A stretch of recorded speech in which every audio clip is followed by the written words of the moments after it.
जाते हैं तो भी हमारा ये वर्ग किसी भी हालत में टूटकर बिखरे नहीं। ये पूरी की पूरी बनावट तभी प्रभावी होगी जब पूरा का पूरा दल हमेशा एकजुट रहता है। बिल्कुल सही, शिव ने पर्वतेश्वर की इस परख पर मुस्कान के साथ कहा। और यदि वे एक सामान्य भाले के स्थान पर इसे लेकर चले तो? शिव ने एक अस्त्र ऊपर उठाकर दिखाया जिसकी रूपरेखा उसने बनाई थी और सेना के धातु विज्ञान कारखाने के दल ने जिसे तैयार किया था। पर्वतेश्वर उसकी साधारण झलक पर ही आश्चर्य में पड़ गया था। उसका आकार भाले की तरह का ही था, किंतु उसके मुख को चौड़ा कर दिया गया था। उस चौड़े मुख से दो और भाले उसकी बाईं और दाईं ओर जोड़ दिए गए थे। शत्रु पर इससे वार करने का अर्थ था कि एक शत्रु पर एक साथ 3 भालों से वार करना। ये तो अत्यंत ही सुंदर है शिव, पर्वतेश्वर ने आश्चर्य से कहा। आप इसे क्या पुकारते हैं? मैं इसे त्रिशूल कहता हूँ प्रसेनजीत, पर्वतेश्वर ने कहा। तुम इस सैन्य दल को स्थापित करने के प्रभारी हो। मैं चाहता हूँ जब हम प्रयाण करें तब कछुआ संरचना वाले कम से कम 5 दल तैयार होने चाहिए। मैं इसके लिए तुम्हें 2000 सैनिक प्रदान करता हूँ। ये काम हो जाएगा सेनानायक, प्रसेनजीत ने सैनिक अभिवादन के साथ कहा। पर्वतेश्वर ने शिव को आदर से टकटकी लगाकर देखा। वो सोच रहा था कि शिव की राय वास्तव में अद्भुत थी और इस तथ्य के बावजूद कि वो व्यक्तिगत पीड़ा में था, ऐसे विचारों के साथ कार्य करना सचमुच ही प्रशंसनीय था। अन्य लोग जो शिव के बारे में ऐसा कहते हैं, संभवतः वे सही हो। संभवतः यही वो व्यक्ति प्रभु श्री राम के अधूरे कार्यों को पूरा करेगा। पर्वतेश्वर ने आशा की कि शिव उसे गलत सिद्ध नहीं करेगा। शिव राजशाही सभा कक्ष में दक्ष एवं पर्वतेश्वर के साथ बैठा हुआ था। 2 प्रसिद्ध अरिष्टनेमी सेनापति विद्युन्माली एवं माया श्रेणी कुछ दूरी पर बैठे हुए थे। एक मांसल एवं कभी गर्वीला होने वाला व्यक्ति शिव के समक्ष खड़ा था। उसके हाथ जुड़े हुए थे। वो आग्रह कर रहा था। मुझे एक अवसर दीजिए प्रभु, द्रपकु ने कहा। यदि नियमों में परिवर्तन कर दिया गया है तो हम युद्ध क्यों नहीं कर सकते? द्रपकु वही व्यक्ति था जिसके अंधे पिता ने कोटद्वार में शिव को आशीर्वाद दिया था जब एक बीमारी ने उसके पिता को अंधा कर दिया था और उसकी पत्नी और होने वाले बच्चे के प्राण हरण कर लिए थे। उससे पहले वो मेलुहा की सेना में सेनापति था। उसे अपने पिता के साथ ही विक्रम घोषित कर दिया गया था। पहली बात, तुम्हारे पिता कैसे हैं? शिव ने पूछा। वे अच्छे हैं प्रभु। यदि मैं इस धर्म युद्ध में आपका सहयोग नहीं कर पाऊंगा तो मेरे पिता मेरा परित्याग कर देंगे। शिव नम्रता से मुस्कुराया। वो भी विश्वास करने लगा था कि यह धर्म युद्ध ही था, एक पवित्र युद्ध। लेकिन द्रपकु, यदि तुम्हें कुछ हो जाता है तो उनकी देखभाल कौन करेगा? मेलुहा उनकी देखभाल करेगा प्रभु। किंतु यदि मैं आपके साथ युद्ध पर नहीं जाता हूँ तो वो प्रतिदिन 1000 बार मरेंगे। मैं किस प्रकार का पुत्र कहलाऊंगा यदि मैं अपने पिता के सम्मान में युद्ध भी नहीं कर सकता, मेरे साम्राज्य के सम्मान में? ऐसा प्रतीत हो रहा था कि शिव अभी भी पूरी तरह से निश्चिंत नहीं था। वो इस वार्तालाप से दूसरों की असुविधा को महसूस कर रहा था। उसने देख लिया था कि विक्रम विधि समाप्त हो जाने के बाद भी जब द्रपकु ने प्रवेश किया था तो किसी ने उसे स्पर्श नहीं किया था। प्रभु, चंद्रवंशियों की संख्या हमसे बहुत ही अधिक है, द्रपकु ने कहना जारी रखा। हमारे पास जितने भी प्रशिक्षित योद्धा हैं उनकी हमें आवश्यकता है। कम से कम 5000 ऐसे सैनिक हैं जो युद्ध नहीं कर सकते क्योंकि उन्हें विक्रम घोषित किया जा चुका है। मैं उन सबको इकट्ठा कर सकता हूँ। हम लोग अपने साम्राज्य के लिए मरने को इच्छुक एवं अधीर हैं। मैं नहीं चाहता कि तुम मेलुहा के लिए मृत्यु को प्राप्त हो, हे वीर द्रपकु, शिव ने कहा। द्रपकु का चेहरा तत्काल ही उतर गया। उसने सोचा कि वो कोटद्वार अपने घर वापस जाने ही वाला था। हालांकि शिव ने कहना जारी रखा, मुझे ये अच्छा लगेगा यदि तुम मेलुहा के लिए मारे जाते हो। द्रपकु ने सिर उठाकर देखा। अपने सैन्य दल की स्थापना करो, शिव ने कहा। दक्ष की ओर मुड़कर उसने कहना जारी रखा, हम इसे विक्रम सैन्य दल पुकारेंगे। हमारी सेना में विक्रम कैसे हो सकते हैं? ये तो बहुत ही बेहुदी बात होगी। विद्युन्माली ने क्रोध में घूरा। विद्युन्माली एवं माया श्रेणिक अपने निजी व्यायामशाला में धनुष विद्या का नियमित अभ्यास करने के लिए जुटे हुए थे। माया श्रेणिक ने उसे प्रेम से शांत रहने के लिए कहना चाहा। मुझे विद्यु मत कहो माया, तुम जानते हो कि ये गलत है। सामान्यतः शांत चित्त वाले माया श्रेणिक ने सिर हिलाकर सहमति प्रकट की और अपने क्रोधी मित्र की कुंठा को बाहर निकलने दिया। यदि मैं युद्ध में मारा जाता हूँ तो मैं अपने पूर्वजों का सामना कैसे करूंगा? विद्युन्माली ने पूछा। मैं उन्हें क्या उत्तर दे पाऊंगा यदि वे पूछते हैं कि मैंने कैसे उन लोगों को युद्ध करने दिया जो क्षत्रिय नहीं थे, जबकि युद्ध करना मात्र क्षत्रियों का धर्म है। दुर्बलों की सुरक्षा करना हमारा कर्तव्य है। हमें दुर्बलों को हमारे लिए युद्ध करने नहीं देना चाहिए। विद्यु, मैं नहीं मानता कि द्रपकु दुर्बल है। क्या तुम पिछले चंद्रवंशी युद्ध में उसकी वीरता को भूल चुके हो? वो विक्रम है, ये उसे दुर्बल बना देता है। प्रभु शिव ने आज्ञा दे दी है कि अब कोई भी विक्रम नहीं रह गया है। मुझे नहीं लगता कि नीलकंठ सही में असत्य से सत्य को जानते हैं। विद्यु, माया श्रेणी चिल्ला पड़ा। विद्युन्माली इस अचानक के प्रकोप पर सहम गया। यदि नीलकंठ कहते हैं कि ये उचित है, माया श्रेणी ने कहना जारी रखा, तो ये उचित ही है। अध्याय 22, बुराइयों का साम्राज्य। ये सैनिक बनावट है जो मेरे विचार से युद्ध के लिए आदर्श है, पर्वतेश्वर ने कहा। वक्र एवं पर्वतेश्वर सेना नायक के निजी कक्ष में बैठे हुए थे। जिस बनावट की तैयारी की गई थी वो धनुष के आकार जैसी थी। एक बहुत ही बृहद अर्धवृत्तीय आकार में सैनिकों को क्रमबद्ध किया जाएगा। धीमे सैन्य दलों जैसे कछुए को इसके केंद्र में रखा जाएगा। बगल के छोरों पर द्रुत गति से चलने वाले सैन्य दलों को रखा जाएगा, जैसे हल्के अस्त्रों को लेकर चलने वाली पैदल सेना। अश्वारोही दल दोनों छोरों के अंत में रहेंगे, ताकि जहां भी उनकी आवश्यकता हो उनकी नियुक्ति हो सके, अन्यथा वे धनुष के दोनों छोरों से सुरक्षा प्रदान करते रहेंगे। धनुष की बनावट अपेक्षाकृत छोटी सेना के लिए आदर्श थी। ये शक्ति का त्याग किए बिना ही लचीलापन प्रदान करती थी। ये बिल्कुल ही आदर्श है प्रभु, वक्र ने कहा। इसके बारे में महादेव का क्या कहना है? शिव सोचते हैं कि ये हमारी आवश्यकता के अनुरूप है। जब पर्वतेश्वर ने नीलकंठ को नाम से पुकारा तो वक्र को बिल्कुल भी अच्छा नहीं लगा, किंतु अपने सेनानायक को सही करने वाला वो कौन होता है? मैं सहमत हूँ प्रभु, मैं बाएं किनारे से इसका नेतृत्व करूंगा, पर्वतेश्वर ने कहा, और तुम दाहिने किनारे से। इसी कारण से मुझे तुम्हारे अभिमत की आवश्यकता है। मैं प्रभु? अचंभे में पड़े वक्र ने पूछा। मैंने सोचा था कि महादेव दूसरे किनारे से नेतृत्व प्रदान करेंगे। शिव? नहीं, मैं नहीं मानता कि वे युद्ध करेंगे वक्र। वक्र ने आश्चर्य से ऊपर की ओर देखा, किंतु चुप रहा। पर्वतेश्वर को ऐसा प्रतीत हुआ कि उसे इसका विवरण देने की आवश्यकता थी, और इसलिए उसने कहना प्रारंभ किया। इसमें कोई संदेह नहीं है कि वे एक अच्छे एवं योग्य व्यक्ति हैं, किंतु उनके मन में जो सर्वोच्च इच्छा है वो है प्रतिशोध, न कि मेलुहा के लिए न्याय की। हम लोग उनके इस प्रतिशोध को पूरा करने में उनकी सहायता करेंगे जब हम उस नागा को उनके चरणों में डाल देंगे। मात्र एक नागा के लिए वे अपने जीवन का दांव इस युद्ध में नहीं लगाएंगे। वक्र की आंखें नीचे झुकी हुई थी। वो नहीं चाहता था कि सेनानायक उसकी आंखों को पढ़ ले, जिसमें इस बात से असहमति स्पष्ट दिख रही थी। सच तो यह है कि, पर्वतेश्वर ने कहा, हम ये युद्ध उन पर नहीं थोप सकते क्योंकि उनका गला नीला है। मैं उनका अत्यधिक आदर करता हूँ, किंतु मैं युद्ध में उनके लड़ने की आशा नहीं करता। उनके लिए ऐसा करने का क्या कारण हो सकता है? वक्र ने कुछ पल के लिए सिर उठाकर पर्वतेश्वर को देखा। उसने सोचा कि जो सबके लिए इतना स्पष्ट था, उसे सेनानायक स्वीकार करने के लिए क्यों तैयार नहीं थे? क्या वे प्रभु श्री राम में इतने अनुरक्त थे कि वे इस बात पर विश्वास करने को तैयार नहीं थे कि कोई अन्य मुक्तिदाता धरती पर आ पहुंचे थे? क्या वे सचमुच इस बात को मानते थे कि प्रभु श्री राम केवल एक ही हो सकते थे? क्या प्रभु श्री राम ने स्वयं नहीं कहा था कि उनका स्थान कोई अन्य ले सकता है, और मात्र धर्म ही एक ऐसा है जिसका स्थान कोई अन्य नहीं ले सकता? इतना ही नहीं, पर्वतेश्वर ने कहना जारी रखा, वे अब विवाहित हैं। स्पष्ट है कि वे प्रेमासक्त हैं। वे इस बात का जोखिम नहीं ले सकते कि सती पुनः शोक संतप्त हो। उन्हें ऐसा करना भी नहीं चाहिए। उनसे इस प्रकार की मांग करना हमारे लिए अनुचित है। वक्र ने सोचा, हालांकि बोलने की उसकी हिम्मत नहीं थी। महादेव हमारे लिए युद्ध करेंगे सेनानायक, वे हमारी रक्षा के लिए युद्ध करेंगे। क्यों? क्योंकि महादेव यही करते हैं। वक्र इस बात को नहीं जान रहा था कि पर्वतेश्वर अपने मन में भी इस प्रकार की सोच की आशा कर रहा था। उसकी भी यही इच्छा थी कि शिव स्वयं महादेव बनकर चंद्रवंशियों पर विजय प्राप्त करने में उनका नेतृत्व करेंगे। हालांकि पर्वतेश्वर ने अपने जीवन के लंबे अनुभवों से जान लिया था कि कई लोगों ने प्रभु श्री राम के स्तर को छूने का प्रयास किया था, किंतु कोई भी अब तक सफल नहीं हो पाया था, और अंततः उसका भ्रम टूट ही गया था। इस प्रकार वो शिव से भी एक अन्य आशा के भंग होने की आशा में ही था। वो इस स्थिति में नहीं रहना चाहता था कि यदि शिव ने चंद्रवंशियों से युद्ध करने से मना कर दिया तो उसके पास कोई आपात योजना न हो। युद्ध परिषद शांति से बैठा हुआ था जब दक्ष उस पत्र को पढ़ रहा था जो स्वदीप से आया था, सम्राट दिलीप के दरबार से। दक्ष की प्रतिक्रिया ने सबको पहले ही बता दिया था कि उस पत्र में क्या लिखा होना चाहिए था।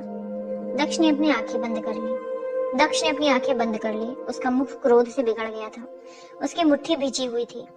उसने वो पत्र कनखला को दिया और व्यंग्यात्मक मुस्कान के साथ कहा, पढ़िए, इतने तेज स्वर में पढ़िए कि पूरा विश्व चंद्रवंशियों की इस घृणा से बीमार हो जाए। कनखला ने पत्र लेने से पहले अपनी भौहों को तिरछा किया और वो पत्र लेकर तीव्र स्वर में पढ़ने लगी। सम्राट दक्ष, सूर्यवंशी राजा मेलुहा के रक्षक, कृपया मंदार पर्वत पर कायरतापूर्ण आक्रमण पर मेरी संवेदनाएं स्वीकार कीजिए।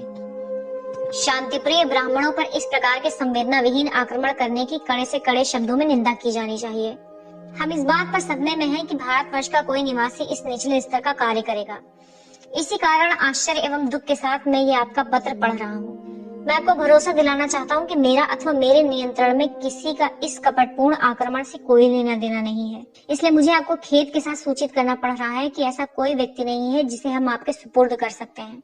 मुझे आशा है कि आप इस पत्र की निष्कपटता को समझेंगे और कोई निर्णय उतावलेपन में नहीं लेंगे जिसका परिणाम आपके लिए खेदजनक होगा। मैं भरोसा दिलाना चाहता हूँ कि इस उपद्रव के विवेचना में हम हमारे साम्राज्य का पूरा समर्थन देंगे।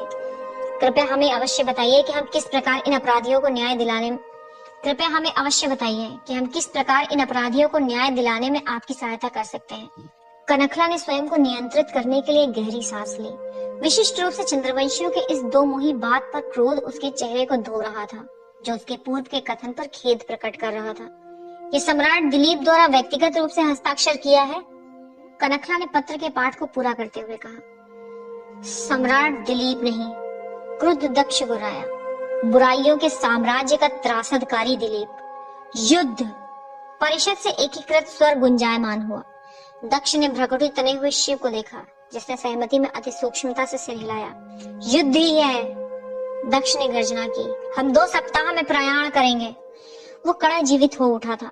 वो शिव को बौना बनाकर फूलकर एक बहुत बड़े आकार का बन चुका था। उसके किनारे अत्यधिक विशाल ज्वालाओं में निगले जा चुके थे। विशालकाय सर्प जिसने ओम को स्वरूप प्रदान किया हुआ था, वे एक दूसरे से पृथक होकर सरकते हुए शिव की ओर बढ़ रहे थे। जो मध्य में था, उसने अपने बाएं वाले सर्प को सिर हिलाकर फुफकार कर कहा, इसने तुम्हारे भाई को निगल लिया और ये दूसरा बहुत शीघ्र ही तुम्हारी पत्नी को निगलेगा। बाएं और दाएं वाले सर्पों ने भयावह तरीके से फुफकार लगाई। शिव ने मध्य वाले सर्प की ओर उंगली दिखाते हुए कहा, यदि तुमने उसके बाल को भी स्पर्श करने की हिम्मत की तो मैं तुम्हारी आत्मा को चीर कर बाहर। लेकिन मैं, शिव की चेतावनी को माने बिना ही सर्प ने कहना जारी रखा, मैं तो स्वयं की रक्षा कर रहा हूँ। मैं अपनी रक्षा तुम्हारे लिए कर रहा हूँ। शिव ने एक असहाय निर्बल क्रोध से उसको देखा। मैं तुम्हें निगल जाऊंगा। उस सर्प ने अपना मुंह खोलकर उसे पूरा का पूरा निगल जाने के लिए तैयार होते हुए कहा। शिव की आंखें अचानक ही खुल गईं। वो पसीने से तर था। उसने अपने आसपास देखा। उसे कुछ स्पष्ट दिखाई नहीं दे रहा था, कुछ अंधकार ही था। उसने सती को ढूंढना चाहा, ये देखने के लिए कि वो सुरक्षित है या नहीं। वो वहां नहीं थी। वो अत्यंत ही तुरंत गति से उठ बैठा। उसका हृदय सर्द था। उसने लगभग ये सोच लिया था कि वो सर्प उसके स्वप्न से निकलकर यथार्थ में रूपांतरित हो चुका था। शिव, उसकी ओर देखते हुए सती ने कहा। वो बिस्तर के एक किनारे पर बैठी हुई थी। जिस छोटे सैनिक तंबू में वो सो रहे थे, उसमें कुर्सियों का आराम संभव नहीं था। ये तंबू पिछले 1 महीने से उनका भ्रमणकारी घर बना हुआ था, क्योंकि मेलुहा की सेना स्वदेव के लिए प्रयाण पर थी। क्या बात है सती? शिव ने पूछा। उसकी आंखें उस धीमी रोशनी में व्यवस्थित होने के प्रयत्न में थी। उसने उस अपराधी कड़े को अपने छोटे थैले में सरका दिया, जिसे वो हाथ में कसकर पकड़े हुए था। मैंने इसे कब बाहर निकाला? शिव, सती ने कहा। पिछले 2 सप्ताह से वो इस बारे में बात करना चाह रही थी, जब उसे उस समाचार की पुष्टि हुई थी, लेकिन उसे वे अवसर के क्षण नहीं मिल पाए थे। उसने हमेशा अपने आप को ये कहकर मना लिया था कि ये उतना महत्वपूर्ण समाचार नहीं था कि जिससे वो कहकर अपने पति को अनावश्यक परेशान करे, विशेषकर जब वे अपने जीवन के सबसे बुरे समय का सामना कर रहे थे। किंतु अब बहुत देर हो चुकी थी। उन्हें ये समाचार उसी से मिलना चाहिए, न कि किसी और से। ऐसे समाचार सैनिक खेमों में अधिक समय तक छुपे नहीं रह सकते थे। मुझे आपसे कुछ कहना है। हाँ, शिव ने कहा, यद्यपि उसका स्वप्न अभी भी उसे खटक रहा था। क्या बात है? मुझे नहीं लगता कि मैं युद्ध में लड़ाई कर पाऊंगी। क्या? क्यों? विस्मित शिव ने पूछा। वो जानता था कि सती के शब्दकोश में कायरता नामक शब्द नहीं था। फिर वो ऐसा क्यों कह रही थी? और अभी क्यों, जब सेना पिछले 1 महीने से बढ़ती हुई मेलुहा एवं स्वदीप को अलग करने वाले सघन वन में पहुंच गई थी। वे पहले से ही शत्रु के क्षेत्र में थे। अब वापस लौटना संभव नहीं था। सती, ये तुम्हारे जैसा व्यवहार नहीं है। शिव, शर्मिंदा होती हुई सती ने कहा। ऐसे संभाषण अति संकोची सूर्यवंशियों के लिए हमेशा से कठिन रहे हैं। मेरे पास इसका कारण है। कारण? शिव ने पूछा। क्या? जैसे बिजली की कड़क के सामने सब कुछ स्पष्ट हो जाता है, ठीक उसी प्रकार अचानक ही शिव को इसका कारण समझ में आ गया। हे भगवान, क्या तुम सच कह रही हो? हाँ, सती ने शर्म से लाल होते हुए कहा। पवित्र झील के नाम पर बताओ, क्या मैं पिता बनने वाला हूँ? शिव के मुख पर उस असीम आनंद को देखकर सती को एक दोषपूर्ण टीस हुई कि उसने उन्हें पहले क्यों नहीं बताया। अरे वाह! शिव ने चिल्लाकर सती को बाहों में भरकर गोल गोल घुमा दिया। बहुत लंबे समय के बाद मैंने इतना सुंदर समाचार सुना है।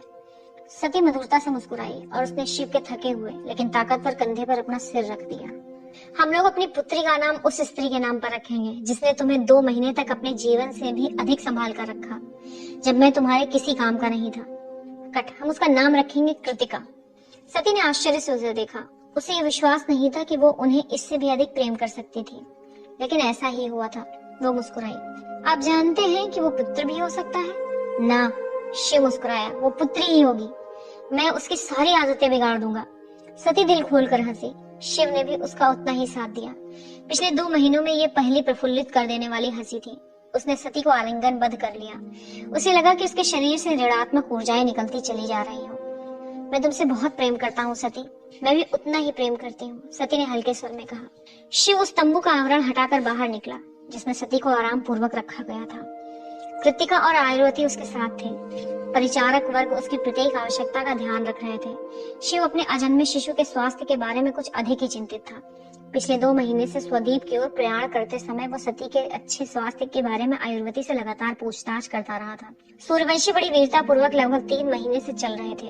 उनका मार्ग आशा से अधिक चुनौती भरा था। उस जंगल ने अपना मौलिक एवं प्राकृतिक वास भयानक तीव्रता से वापस पा लिया था। हर मोड़ पर सेना को जंगली पशुओं एवं बीमारियों के आक्रमण का सामना करना पड़ा था। अब तक 2000 सैनिकों की हानि हो चुकी थी और उनमें से एक भी शत्रुओं के हाथों नहीं हुई थी। कई सप्ताहों तक शस्त्रों के प्रहार एवं प्रयाण के पश्चात अंततः सूर्यवंशी सेना को उनके मार्गदर्शकों ने चंद्रवंशी सेना के समक्ष ला खड़ा कर दिया था। चंद्रवंशी सेना एक व्यापक मैदानी भाग पर डेरा डाले हुए थी, जिसका नाम था धर्मखेत। उनका चुनाव चालाकी भरा था। एक अत्यधिक बड़े एवं सुव्यवस्थित मैदान के कारण उन्हें अपनी 10 लाख की संख्या वाली ताकतवर सेना के लिए प्रत्येक युक्ति लगाने का अवसर मिल रहा था। उनकी संख्यावाचक श्रेष्ठता की इस युद्ध में अहम भूमिका रहेगी। सूर्यवंशियों की सेना ने कुछ दूरी पर प्रतीक्षा करने की सोची ताकि चंद्रवंशियों की सेना का धैर्य टूटे और वे प्रतिकूल एवं अलाभकारी क्षेत्र में उन पर आक्रमण कर दें। किंतु चंद्रवंशियों ने ऐसा कुछ नहीं किया और वे वहीं अडिग रहे। अंततः सूर्यवंशियों ने एक आसानी से रक्षा योग्य घाटी की ओर प्रस्थान कर दिया, जो धर्मखेत के बहुत निकट थी। शिव ने ऊपर खुले आसमान की ओर देखा। एक बाज राजशाही खेमे के ऊपर चक्कर लगाता हुआ उड़ रहा था, जबकि 5 कबूतर नीचे बिना डरे हुए उड़ रहे थे। ये एक विचित्र संकेत था। यदि उसके गुड़ कबीले का ओझा वहां होता तो वो अवश्य कहता कि यह युद्ध करने के लिए अच्छा समय नहीं था, क्योंकि कबूतरों के लिए स्पष्ट रूप से अदृष्ट अनुकूल परिस्थितियां थी। इसके बारे में मत सोचो, वैसे भी ये सब बकवास की बातें हैं। प्रातःकालीन शुद्ध वायु को अपने अंदर गहरा खींचते हुए उसने सम्राट के तंबू की ओर दृष्टि दौड़ाई तो देखा नंदी उसकी ओर ही चलता हुआ आ रहा था। क्या बात है नंदी? मैं आपके तंबू की ओर ही आ रहा था प्रभु। सम्राट ने आपकी उपस्थिति की इच्छा प्रकट की है। कुछ परेशान करने वाली बातों का पता चला है। शिव एवं नंदी दक्ष की रुचि से बनाए गए उसके नियमित तंबू की ओर तीव्रता से बढ़ गए। उन्होंने प्रवेश किया तो देखा दक्ष एवं पर्वतेश्वर एक विचार विमर्श में तल्लीन थे। वक्र मायाश्रनिक और द्रपक कुछ दूरी पर बैठे हुए थे। ये तो त्रासदी है, दक्ष ने कहा। महाराज? शिव ने पूछा। प्रभु, मुझे प्रसन्नता है कि आप यहाँ पधारे हैं। हम एक पूर्ण त्रासदी का सामना कर रहे हैं। ऐसे शब्दों का प्रयोग हम नहीं करें तो अच्छा है महाराज, शिव ने कहा और पर्वतेश्वर की ओर मुड़कर पूछा। इसका अर्थ है कि आपका संदेश सही निकला? हाँ, पर्वतेश्वर ने कहा। हमारे गुप्तचर अभी अभी कुछ ही मिनट पहले पहुंचे हैं। चंद्रवंशियों के युद्ध के लिए तैयार नहीं होने का कारण था उन्होंने 1 लाख सैनिकों को एक वृत्त के आकार में हमें घेरने के लिए दूसरे मार्ग से प्रस्थान करवा दिया है। वे हमारे क्षेत्र में कल तक पहुंच जाएंगे। हम लोग दोनों ओर से घिर जाएंगे, क्योंकि सामने उनकी मुख्य सेना होगी और पीछे वे 1 लाख सैनिक हम पर आक्रमण करेंगे। हम 2 सीमाओं पर एक साथ युद्ध नहीं कर सकते हैं प्रभु, दक्ष ने कहा। अब हम क्या करें? जो इस समाचार के साथ लौटे हैं वे क्या वीरभद्र के गुप्तचर हैं? शिव ने पूछा। पर्वतेश्वर ने सिर हिलाकर सहमति प्रकट की। शिव नंदी की ओर मुड़ा, जो तत्काल ही बाहर निकल गया। कुछ क्षणों के बाद ही वीरभद्र उसके सामने खड़ा था। चंद्रवंशियों की वो टुकड़ी किस मार्ग से आ रही है भद्र? पूर्व की खड़ी चढ़ाई वाले पर्वत की ओर से हमारी ओर। मुझे ऐसा प्रतीत होता है कि उनकी मंशा उत्तर की ओर से 50 किलोमीटर की दूरी से हमारी घाटी में प्रवेश करने की है, जैसा कि पर्वतेश्वर ने निर्देश दिया था। क्या तुम अपने साथ मानचित्रकार को लेकर आए हो?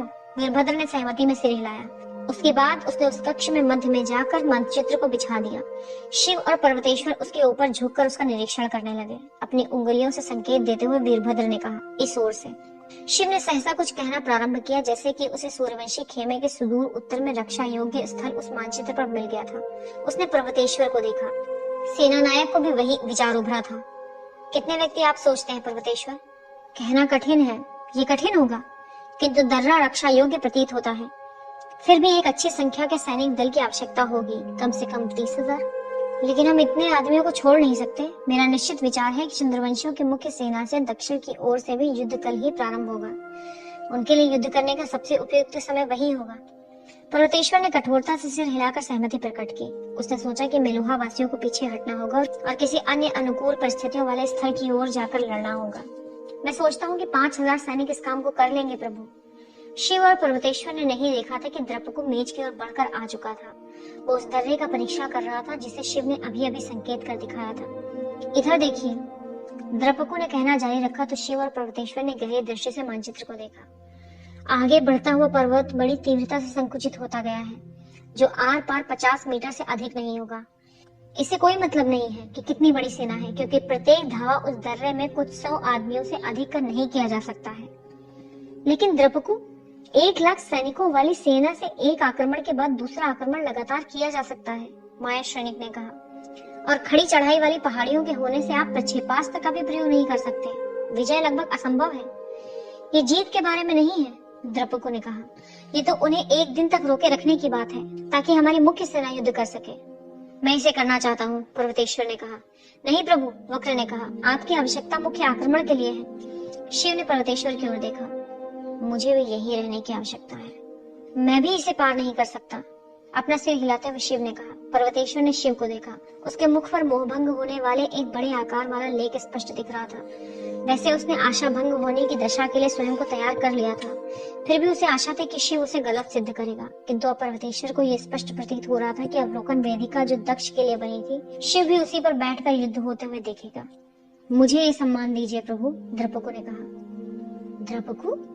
माया श्रेणिक ने हल्के स्वर में कहा। उसने वो नहीं कहा था जो सभी लोग जानते थे। मात्र 5000 सैनिकों के साथ चंद्रवंशी सैनिक टुकड़ी के साथ उत्तर में युद्ध करना आत्महत्या करने जैसी बात थी। द्रपकु, शिव ने कहा, मैं नहीं जानता कि यदि मैं जानता हूँ प्रभु। द्रपकु ने मध्य में ही टोक दिया। यही मेरा प्रारब्ध है। मैं उन्हें एक दिन के लिए रोक दूंगा। यदि इंद्रदेव मेरी सहायता करते हैं तो मैं 2 दिन भी प्रयास कर सकता हूँ। उस समय तक हमें विजय दिला दीजिए प्रभु। दक्ष ने अचानक ही टोक कर कहा। अति सुंदर। द्रपकु, आप वहां प्रस्थान करने के लिए तत्काल तैयारी प्रारंभ कर दीजिए।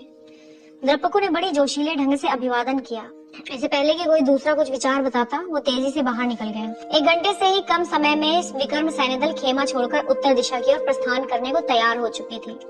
सूर्य आकाश में ऊपर चढ़ आया था और पूरा का पूरा खेमा जाग रहा था। वे लोग सैनिकों को अपने लक्ष्य की ओर बढ़ते देख रहे थे।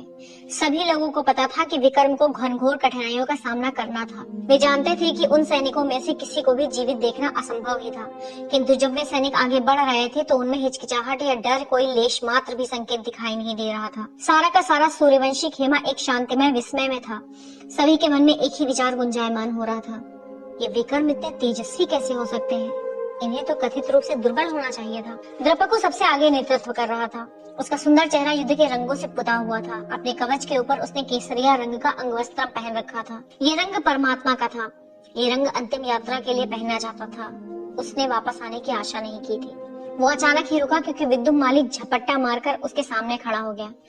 द्रपकु ने त्योरी चढ़ा ली। इससे पहले कि कोई प्रतिक्रिया दिखा पाता, विद्युत माली ने अपना चाकू निकाल लिया। द्रपकु उसके हाथ की ओर झपटा, लेकिन विद्युत माली उससे तेज निकला। उसने अपने अंगूठे पर चीरा लगा दिया और उसे उठाकर द्रपकु के ललाट पर लगा दिया। प्राचीन काल के समय रही महान भ्राता योद्धा की परंपरा की भांति विद्युत माली ने अपने अंगूठे का रक्त द्रपकु के ललाट पर लगा दिया, इस महत्ता को दर्शाते हुए कि उसका रक्त द्रपकु की रक्षा करेगा। आप मुझसे बेहतर हैं द्रपकु, विद्युत माली ने धीमे स्वर में कहा। द्रपकु चुपचाप खड़ा रह गया। वो विद्युत माली के इस अलाक्षणिक व्यवहार पर चकित था। अपनी मुट्ठी बांधे हाथों को ऊपर उठाकर विद्युत माली ने गर्जना की। उन्हें नरक में पहुंचा दो विक्रम, उन्हें नरक में पहुंचा दो विक्रम। सूर्यवंशियों ने बार बार दोहराते हुए अंतर्नाद किया। द्रपकु और उसके सैनिकों ने पूरे सूर्यवंशी खेमे की ओर दृष्टि घुमाकर उनके लिए उठ रहे उस सम्मान को देखा, जिससे उन्हें बहुत लंबे समय से वंचित रहना पड़ा था। बहुत ही लंबे समय से। उन्हें नरक में पहुंचा दो विक्रम। द्रपकु ने सहमति में सिर हिलाया और आगे बढ़ गया। इससे पहले कि उसकी भावनाएं उस क्षण को नष्ट कर देती, उसके सैनिक पीछे थे। उन्हें नरक में पहुंचा दो विक्रम। वो अलाक्षणिक तरीके से उस साल अपेक्षाकृत गर्म प्रातः काल था। चंद्रवंशी टुकड़ी उत्तर दर्रे के पास पिछली रात्रि मेलुहा के सैनिक टुकड़ी के पास आश्चर्यचकित रह गई थी। उन्होंने तत्काल ही आक्रमण कर दिया था। मुख्य सूर्यवंशी सेना को समय प्रदान करते हुए विक्रमों ने उन्हें रात भर रोक दिया था। मुख्य युद्ध का यही दिन था। शिव तैयार था। सती आरती की थाली से शिव की आरती उतारते हुए दीप्तिमान लग रही थी। 7 बार आरती उतारने के बाद वो रुकी। उसने थोड़ा सिंदूर अपने अंगूठे में लिया और शिव के ललाट पर उसका तिलक लगाकर कहा, विजयी होकर आइएगा या फिर कभी ना आइए। शिव ने अपनी भौहों को ऊपर उठाकर मुंह बनाया। युद्ध पर भेजने के लिए ये कौन सा तरीका है? क्या? नहीं, ये तो मैं जानता हूँ। सती को बाहों में लेते हुए मुस्कान के साथ शिव ने कहा, ये युद्ध में प्रस्थान करने से पूर्व सूर्यवंशियों का लाक्षणिक तरीका है ना? सती ने शिव को देखा। उसकी आंखें नम थीं। दशकों तक सूर्यवंशी प्रशिक्षण को शिव के लिए उसका प्रेम आच्छादित कर रहा था। सुरक्षित और भले चंगे वापस आइए, मैं अवश्य लौट आऊंगा प्रिय। शिव ने धीमे स्वर में कहा, तुम इतनी आसानी से मुझसे छुटकारा नहीं पा सकती। सती की दुर्बल मुस्कान थी। मैं प्रतीक्षा करूंगी। सती अपने पांव के पंजे पर खड़ी हो गई और उसने हल्के से शिव के माथे को चूम लिया। शिव ने भी उसे चूमा और इससे पहले कि उसका हृदय उसके मन को अन्यथा सोचने पर विवश करे, तेजी से मुड़ गया। तंबू के आवरण को उठाते हुए वो तंबू से बाहर निकल गया। उसने दृष्टि उठाकर आकाश की ओर देखा कि कहीं कोई पूर्व सूचना देने वाले शकुन अपशकुन का संकेत मौजूद हो। वहां कुछ नहीं था। सब कुछ अच्छा प्रतीत हो रहा था। दूर से साफ सुथरी लयबद्ध बारंबारता से युद्ध के नगाड़े की ध्वनि के साथ साथ संस्कृत के श्लोकों की गूंज उस रूखी ठंडी हवा में बहती जा रही थी। ये विशिष्ट सूर्यवंशी रश्मि शिव को अजीब प्रतीत हुई थी, किंतु उन ब्राह्मणों में कुछ बात तो अवश्य थी, क्योंकि ये एक विशेष प्रकार की पूजा थी, इंद्रदेव एवं अग्निदेव के आह्वान के लिए। जो भी उन नगाड़ों एवं श्लोकों को एक साथ सुन रहा था, उसमें एक उत्तेजित योद्धा का उत्साह बढ़ता जा रहा था। इनकी थाप एवं तीव्रता और शीघ्रता से बजने लगेगी जब युद्ध छिड़ चुका होगा। वो मुड़ा और दक्ष के तंबू की ओर चल पड़ा। प्रणाम महाराज, शिव ने तंबू का आवरण हटाकर प्रवेश करते हुए कहा, जहाँ पर्वतेश्वर युद्ध की योजना सम्राट को बता रहे थे। नमस्ते पर्वतेश्वर। पर्वतेश्वर मुस्कुराया और उसने अपने हाथ जोड़ लिया। द्रपको का क्या समाचार है पर्वतेश्वर? शिव ने पूछा। जो अंतिम सूचना मैंने सुनी थी वो 3 घंटे पहले की थी। विक्रम का युद्ध चल रहा है। द्रपको अभी भी उन्हें रोके हुए है। उसने हमें अमूल्य समय प्रदान किया है। प्रभु श्री राम उस पर कृपा करें। उसे मात्र आज दिन भर उनको रोके रखना होगा। प्रभु, दक्ष ने औपचारिक नमस्ते में हाथ जोड़कर एवं सिर नीचे झुकाकर कहा, ये बहुत ही शुभ प्रारंभ है। हमारे लिए आज का दिन अच्छा रहेगा। हाँ, ऐसा ही प्रतीत होता है। शिव मुस्कुराया। द्रपको का समाचार स्वागत योग्य है, लेकिन ये प्रश्न चतुर्थ प्रहर में और भी समीचीन होगा महाराज। मैं निश्चित रूप से कह सकता हूँ कि उत्तर यही रहेगा प्रभु। आज के चतुर्थ प्रहर तक सम्राट दिलीप हमारे सामने खड़ा होगा, बेड़ियों में जकड़ा हुआ, न्याय की गुहार लगाता हुआ, प्रतीक्षा करता हुआ। सावधान रहिए महाराज, शिव ने एक मुस्कान के साथ कहा। भाग्य को परखने का प्रयत्न नहीं करना चाहिए। हमें अभी भी युद्ध जीतना है। हमें किसी विपत्ति का सामना नहीं करना पड़ेगा। हमारे पास नीलकंठ है। हमें मात्र आक्रमण करना है। हमारी विजय निश्चित है। मेरे विचार से चंद्रवंशियों को पराजित करने में नीले गले के अलावा भी हमें बहुत कुछ करना होगा महाराज। शिव ने और बड़ी मुस्कान के साथ कहा। हमें अपने शत्रु को कम नहीं आंकना चाहिए। हम उन्हें कम नहीं आंक रहे हैं प्रभु, किंतु मैं आपको कम आंकने की भी भूल नहीं कर सकता। शिव ने आत्मसमर्पण कर दिया। उसने कुछ समय पहले ही इस बात को जान लिया था कि दक्ष के संदेह रहित दृढ़ विश्वास के विरुद्ध तर्क को जीतना असंभव था। कदाचित मुझे अब चलना चाहिए महाराज, पर्वतेश्वर ने कहा। समय आ चुका है। यदि आपकी आज्ञा हो तो। निसंदेह पर्वतेश्वर, विजयी भव, दक्ष ने कहा। फिर शिव की ओर मुड़ते हुए उन्होंने कहना जारी रखा, प्रभु, पीछे के पर्वत इन लोगों ने हमारे देखने के लिए एक अवलोकन वेदिका का निर्माण किया है। अवलोकन वेदिका? हैरान शिव ने पूछा। हाँ, क्यों नहीं, हम लोग वहाँ से युद्ध का दृश्य देखते हैं। वहाँ से आप बेहतर स्थिति में होकर युद्ध के लिए निर्देश दे सकेंगे। शिव ने आश्चर्य में आंखों को संकुचित किया और कहा, महाराज, मेरा स्थान सैनिकों के साथ है, युद्ध के मैदान में। पर्वतेश्वर चलते हुए अपने मार्ग में रुक गया। स्वयं को गलत सिद्ध होता देख वो आश्चर्यचकित भी था और प्रसन्न भी। प्रभु, ये कसाईयों द्वारा किया जाने वाला कार्य है, नीलकंठ द्वारा नहीं। चिंतित दक्ष ने कहा, आपको चंद्रवंशियों के रक्त से अपने हाथ दूषित करने की आवश्यकता नहीं है। पर्वतेश्वर उस नागा को बंदी बनाकर आपके चरणों में रख देगा। आप उससे ऐसा प्रतिशोध ले सकते हैं कि उसकी पूरी की पूरी जाति युगों युगों तक आपके न्याय से भय खाती रहेगी। ये मेरे प्रतिशोध के बारे में नहीं है महाराज, ये मेलुहा के प्रतिशोध के बारे में है। ये सोचना मेरे लिए क्षुद्र बात होगी कि ये समस्त युद्ध मात्र मेरे लिए लड़ा गया। ये युद्ध अच्छाई और बुराई के मध्य है। ऐसा युद्ध जिसमें एक व्यक्ति को किसी एक पक्ष के साथ होकर लड़ना होगा। धर्म युद्ध में कोई दर्शक नहीं होता। ये पवित्र युद्ध है। पर्वतेश्वर ने शिव को गौर से देखा। उसकी आंखें प्रशंसा में खुली की खुली रह गईं। वे शब्द प्रभु श्री राम के थे। धर्म युद्ध में कोई दर्शक नहीं होता। प्रभु, हम आपके जीवन को जोखिम में डालना सहन नहीं कर सकते, दक्ष ने आग्रह किया। आप हमारे लिए बहुत महत्वपूर्ण हैं। मैं दृढ़ निश्चय से कह सकता हूँ कि हम इस जोखिम के बिना ही युद्ध में विजय प्राप्त कर सकते हैं। आपकी उपस्थिति ने हमें प्रेरणा दी है। बहुत से लोग हैं जो आपके लिए अपना रक्त बहाने के लिए तैयार हैं। यदि वे मेरे लिए अपना रक्त बहाने के लिए तैयार हैं, तो मुझे भी उनके लिए अपना रक्त बहाने के लिए तैयार रहना चाहिए। पर्वतेश्वर का हृदय उस असीम आनंद से सराबोर हो गया जिसे एक विद्या संपन्न सूर्यवंशी अनुभव कर सकता था। ऐसे व्यक्ति को पाने का आनंद जिससे प्रेरित हुआ जा सकता था, ऐसे व्यक्ति को पाने का आनंद जो स्वयं प्रभु श्री राम के बोल बोलने का पात्र था। चिंतित दक्ष शिव के समीप आ गया। उसने अनुभव किया कि यदि उसे नीलकंठ को इस उजड़ता से रोकना था तो उनके मन की बात उन्हें बतानी पड़ेगी। उसने धीमे से कहा, प्रभु, आप मेरी पुत्री के पति हैं। यदि आपको कुछ हो जाता है तो वो एक ही जीवन में दूसरी बार शोक संतप्त हो जाएगी। मैं ये उसके साथ ऐसा नहीं होने दे सकता। कुछ नहीं होगा, शिव ने धीमे से कहा। और सती तो सहस्त्र मृत्यु मर जाएगी यदि वो देखेगी कि उसका पति धर्मयुद्ध नहीं लड़ रहा है। वो मेरे लिए अपना आदर खो बैठेगी। यदि वो गर्भवती नहीं होती तो वो मेरे साथ कंधे से कंधा मिलाकर युद्ध करती। ये तो आप जानते ही हैं। दक्ष ने शिव को घूरा। वो टूटा हुआ, विपत्तिग्रस्त एवं शंकायुक्त प्रतीत हो रहा था। शिव जोशीले ढंग से मुस्कुराया और बोला, कुछ भी नहीं होगा महाराज। और अगर कुछ हो गया तो प्रभु? तो फिर इसको याद किया जाएगा कि वो एक अच्छे कार्य के लिए हुआ था। सती को मुझ पर गर्व होगा। दक्ष शिव को लगातार घूरता जा रहा था। उसका मुख एक संतप्त दुख का एक छाया चित्र बन चुका था।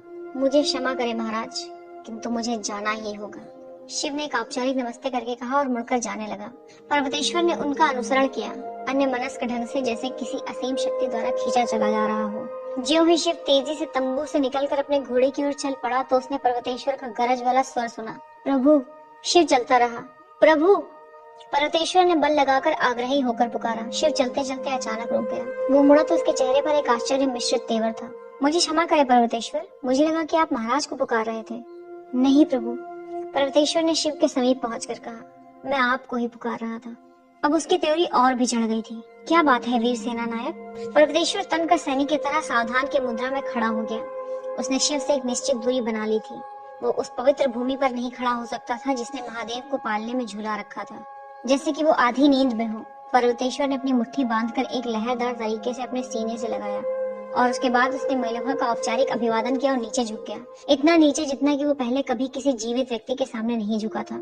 इतना नीचे जितना कि वो प्रतिदिन प्रातःकालीन पूजा में प्रभु श्री राम की मूर्ति के सामने झुकता था।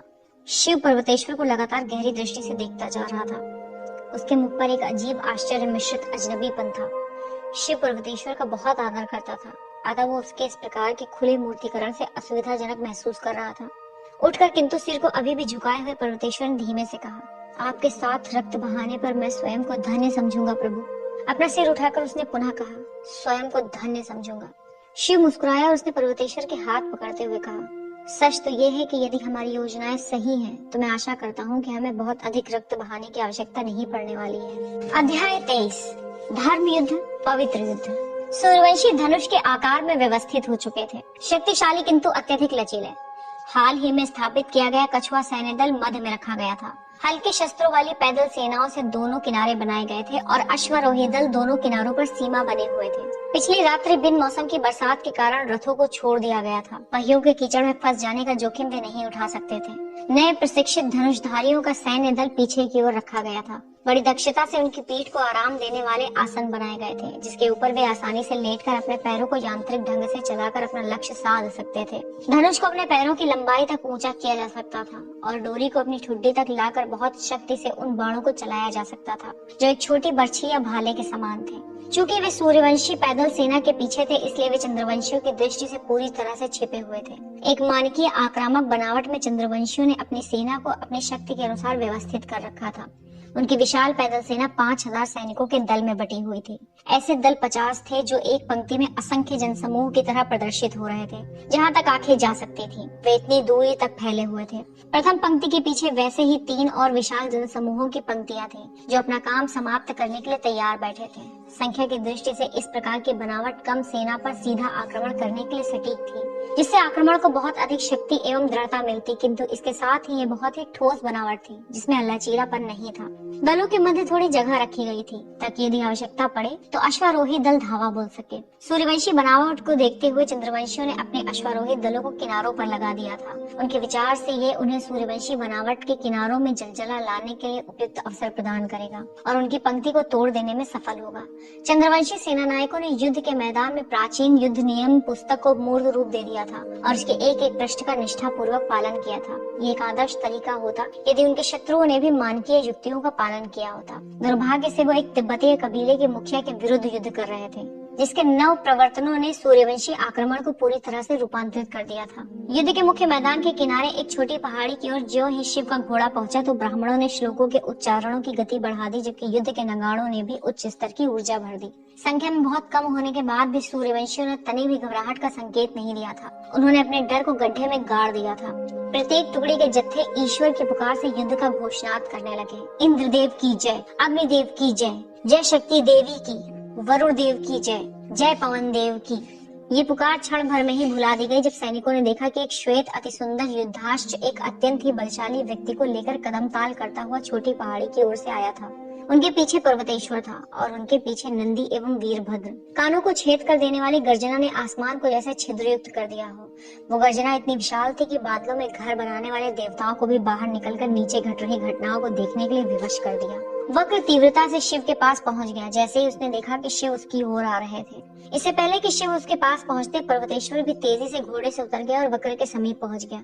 प्रभु दाएं किनारे का नेतृत्व करेंगे सेनापति, पर्वतेश्वर ने कहा। मेरी आशा है कि इसमें आपको कोई आपत्ति नहीं होगी। इनके नेतृत्व में युद्ध करना मेरा सौभाग्य है प्रभु, दीप्तिमान वक्र ने कहा। उसने तत्काल ही अपने मैदानी नेता की छड़ी को अपनी पकड़ से एक ओर किया और उसके बाद वो अपने घुटनों पर झुका और शिव को उसे देने के लिए उसने अपने दोनों हाथ ऊंचे उठा दिए। आप लोगों को ऐसा करने से स्वयं को रोकना होगा, शिव ने हंसते हुए कहा। आप मुझे शर्मिंदा कर रहे हैं। वक्र को उसके पैरों पर खड़ा करके शिव ने उसे आलिंगन बंद कर लिया। मैं आपका मित्र हूँ, न कि प्रभु। विस्मित वक्र पीछे हट गया। उसकी आत्मा धनात्मक ऊर्जा की धारा प्रवाह धार के प्रवेश को स्वीकार करने में असमर्थ थी। उसने बुदबुदा कर कहा, जी हाँ प्रभु। अपना सिर धीरे से हिलाते हुए शिव मुस्कुराया। उसने वो छड़ी शिष्टता से वक्र के हाथों से ले ली और समस्त सूर्यवंशी सेना को दिखाने के लिए ऊंची उठा दी। सभी लोगों के मुंह से एक ही स्वर गूंज उठा, महादेव महादेव महादेव। शिव एक ही वक्राकार चाल में कूदकर अपने अश्व पर चढ़ गया। उस छड़ी को ऊपर उठाते हुए उसने सूर्यवंशी पंक्ति के साथ साथ एक ओर से दूसरी ओर तक घोड़े को दौड़ाया। सूर्यवंशी गर्जना तीव्र अति तीव्र होती चली गई। महादेव महादेव महादेव। सूर्यवंशियों, शिव ने अपने हाथ उठाकर गर्जना की। मेलुहा वासियों, मुझे सुनो। अपने अस्तित्वधारी ईश्वर की बात सुनने के लिए सेना पूरी तरह से शांत हो गई। महादेव कौन है? शिव ने दहाड़ लगाई। सभी भाव विभोर होकर सुनने वालों की स्थिति में आ गए। वे एक एक शब्द को ध्यान से सुन रहे थे। क्या वह एक उदास भरी ऊंचाई पर बैठता है और व्यर्थ में ही देखता है, जबकि साधारण लोग वो करते हैं जो उसका कार्य है? नहीं। कुछ सैनिक शब्द रहित प्रार्थना कर रहे थे। क्या वो सुस्ती से आशीर्वाद प्रदान करता है, जबकि अन्य लोग सच्चाई के लिए युद्ध करते हैं? क्या वो उदासीनता से चुपचाप देखता रहता है और मृतकों को गिनता रहता है, जबकि जीवित व्यक्ति बुराई को नष्ट करने के लिए बलिदान देता है? नहीं। उस समय पूर्ण शांति थी और सूर्यवंशी नीलकंठ के संदेश को अवशोषित कर रहे थे। कोई व्यक्ति महादेव तभी बनता है जब वो अच्छाई के लिए युद्ध करता है। एक महादेव अपने माता के गर्भ से उत्पन्न नहीं होता। वो युद्ध के ताप से तब कर निकलता है जब वो बुराइयों को नष्ट करने के लिए युद्ध का प्रारंभ करता है। सेना निस्तब्ध खड़ी थी क्योंकि वो धनात्मक ऊर्जा का अनुभव कर रही थी। मैं एक महादेव हूँ, शिव ने गर्जना की। सूर्यवंशियों द्वारा एक प्रतिनिधि करने वाला गड़गड़ाहट वाला शोर उभरा। वे महादेव द्वारा नेतृत्व प्रदान किए जा रहे थे, देवों के देव। चंद्रवंशियों के पास कोई एक अवसर नहीं था। लेकिन मैं एकमात्र नहीं हूँ। सूर्यवंशियों पर एक चकित कर देने वाली चुप्पी छा गई। महादेव का क्या अर्थ होता है? वे एकमात्र नहीं है। क्या चंद्रवंशियों के पास भी ईश्वर है? मैं एकमात्र नहीं हूँ क्योंकि मैं अपने समक्ष 1,00,000 महादेवों को देख रहा हूँ। मैं देख रहा हूँ कि 1,00,000 व्यक्ति अच्छाइयों के पक्ष में युद्ध करने को तैयार है। मैं देख रहा हूँ कि 1,00,000 व्यक्ति बुराई से लड़ने के लिए तैयार है और मैं देख रहा हूँ कि 1,00,000 व्यक्ति बुराई को नष्ट करने की क्षमता रखते हैं। सूर्यवंशियों ने हैरानी से अपने नीलकंठ को देखा क्योंकि उनके शब्द उनके मन में घुसकर व्याप्त हो गए थे। उनकी ऐसी हिम्मत नहीं बची थी कि वे प्रश्न कर सके, क्या हम ईश्वर हैं? शिव के पास उत्तर था, हर एक महादेव है। मेलुहावासी विस्मित से खड़े थे। प्रत्येक वो व्यक्ति जो वहां था वो महादेव था। हर हर महादेव, शिव ने गर्जना की। मेलुहावासियों की दहाड़ गूंजी, हम सभी महादेव हैं। विशुद्ध मौलिक ऊर्जा प्रत्येक सूर्यवंशियों की नसों में दौड़ गई। वे भगवान थे। अब इसका कोई अर्थ नहीं था कि चंद्रवंशी संख्या में 1 के मुकाबले 10 अधिक थे। वे भगवान थे। यदि चंद्रवंशी 1 के मुकाबले 100 भी होते तो भी वीर सूर्यवंशियों की ही होनी थी। वे भगवान थे। हर हर महादेव, सूर्यवंशी सेना ने पुकार लगाई। हर हर महादेव, शिव ने चिल्लाकर कहा। हम सभी भगवान हैं। भगवान अपने लक्ष्य के कार्य पर हैं। अपनी तलवार बाहर निकालते हुए उसने अपने घोड़े की लगाम खींच ली। अपने दोनों पिछले पैरों पर ऊपर उठते हुए वो युद्धाश्व रूप से उग्र हिलाया और बड़ी सफाई से घूमकर चंद्रवंशियों को मुखातिब हो गया। शिव ने शत्रुओं की ओर अपनी तलवार सीधी कर दिखाई और कहा, बुराइयों को नष्ट करने के लक्ष्य के लिए कार्य। सूर्यवंशियों ने अपने प्रभु के कहने के बाद गर्जना की। हर हर महादेव, विजयश्री को कोई इनकार नहीं कर सकता। हर हर महादेव, बुराइयों की लंबी अवधि आज समाप्त हो जाएगी। हर हर महादेव। जब सेना भगवान के समान गर्जना कर रही थी, जो कि वे थे, शिव ने अपने अश्व को एड़ लगाकर पर्वतेश्वर की ओर रुख किया, जो नंदी, वीरभद्र और वक्र से घिरा हुआ था। अच्छा भाषण था, वीरभद्र ने हल्की मुस्कान के साथ कहा। शिव ने कनखी मारी। उसके बाद उसने अपने अश्व को पर्वतेश्वर की ओर मोड़ा और कहा, सेना नायक, मेरे विचार से अब हम अपनी वर्षा प्रारंभ कर सकते हैं। जैसी प्रभु की आज्ञा। पर्वतेश्वर ने सिर हिलाकर सहमति प्रकट की। उसके बाद उसने अपने अश्व को मोड़कर ध्वजवाहक को आज्ञा दी। धनुर्धर। ध्वजवाहक ने संकेतात्मक ध्वज को उठा दिया। वो लाल रंग का था, जिस पर काले रंग से उग्र रूप से बिजली कड़कने वाला चिन्ह बना हुआ था। सभी ध्वजवाहकों द्वारा सभी पंक्तियों में आदेश को दोहराया गया। सूर्यवंशी पैदल सेना अपने घुटनों के बल झुक गई। शिव, पर्वतेश्वर, वक्र, नंदी और वीरभद्र तेजी से अपने अश्वों से उतर गए और उन्हें खींचकर उनके घुटनों पर बैठा दिया और बाण संहारक की भांति उड़ने प्रारंभ हो गए। धनुषधारियों को अर्धवृत्ताकार बनावट में रखा गया था ताकि वे अधिक से अधिक चंद्रवंशी सेना को लक्ष्य बना सके। जैसे ही आसमान बाणों के आवरण में छुप गया तो 5000 धनुर्धरों ने चंद्रवंशियों के ऊपर मृत्यु की वर्षा कर दी। अभागे स्वदीप वासी अपनी कसी हुई बनावट के कारण एक आसान लक्ष्य बनते चले गए। अनियमित चंद्रवंशी सैनिकों के चमड़े और लकड़ी की बनी ढालों को लगभग भालों के समान तीव्र बाणों ने छलनी करके रख दिया। मात्र नियमित सेना ही लोहे की ढाल लेकर खड़ी थी। बाणों द्वारा इस प्रकार का निर्दयी नरसंहार जो प्रथम असंख्य जनसमूहों के दलों पर हुआ था, तो कुछ ही मिनटों में उनकी पंक्तियां टूटनी प्रारंभ हो गईं। प्रथम सेना के दलों में मरने वालों एवं घायलों की संख्या इतनी विकराल थी कि वे अपने स्थान पर अड़िग नहीं रह सके। नियमित सेना पीछे की ओर भागने लगी, जिसने वहां अफरा तफरी मचा दी। पीछे वाले दलों की पंक्तियों में घबराहट और अस्त व्यस्तता छा गई। पर्वतेश्वर ने शिव की ओर मुड़कर कहा, हमें मारक दूरी को बढ़ाने की आवश्यकता प्रतीत होती है प्रभु। शिव ने उत्तर में अपना सिर हिलाकर सहमति प्रकट की। पर्वतेश्वर ने सिर हिलाकर अपने ध्वजवाहकों को संकेत दिया, जिन्होंने संदेश का प्रसारण आगे कर दिया। धनुर्धरों ने कुछ क्षण के लिए बाणों को चलाना बंद कर दिया। पहियों को दाहिनी ओर घुमाकर उन्होंने अपने पैरों वाले धनुष के आश्रय को ऊंचा कर दिया और लंबी दूरी के मारक क्षेत्र तक बाणों को पहुंचाने के लिए उन्होंने स्वयं को व्यवस्थित कर बाणों को प्रत्यंचा पर चढ़ा लिया और उसके बाद बाणों को आसमान में उड़ा दिया। बाणों ने अब चंद्रवंशियों की दूसरी पंक्ति की सेना दलों को लक्ष्य बना लिया था। प्रथम पंक्ति द्वारा पीछे की ओर भागते रहने के कारण और दूसरी पंक्ति के दलों पर बाणों की वर्षा ने दूसरी पंक्ति के दलों को चुड़ैल के भांति डरा दिया। इस मध्य शिव ने देखा कि चंद्रवंशी अश्वारोही दल आक्रमण करने वाली स्थिति में आ चुका था।